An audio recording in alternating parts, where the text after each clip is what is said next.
বলতেছে যে একজন লোক এসে বলল, ইয়া রাসূলুল্লাহ, আমি যদি দিনে শুধু 5 ওয়াক্ত ফরজ সালাত সুন্নত নফল পড়বে, এটা সে বলে নাই। বুঝতে পারছি না ভাই, আমি না করছি কে সুন্নত পড়তে, নফল পড়তে না করছি না আমি এখন। এই যে ইউটিউবার এখানে লিখবে, তো ইউটিউবার আছে, ও বলবে দেখুন জামশেদ মজুমদার বলছে সুন্নত পড়া লাগবে না, ও টাইটেল দিবে। আমি বলছি এরকম, আমি বলছি এক লোক আল্লাহ নবীকে এসে বলল, ইয়া রাসূলুল্লাহ, আমি দিনে শুধু ফরজ নামাজ পড়বো। তো ফরজ নামাজ কয় রাকাত? ফরজ নামাজ কয় রাকাত? কেউ যদি বলে আমি শুধু ফরজ পড়বো, সে কি নফল পড়বে বলছে? সুন্নত পড়বে বলছে? তাহাজ্জুদ পড়বে বলছে? ঈদের নামাজের কথা তো সে বলে নাই। কোন নামাজের কথা? ঈদের নামাজের কথা সে বলে নাই। ঈদ তো ফরজ না।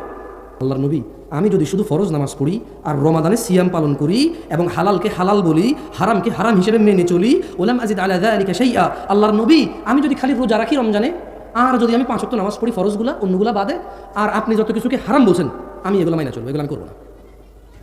আপনি যত কিছুকে হালাল বলছেন এটাকে আমি হালাল হিসেবে নিব।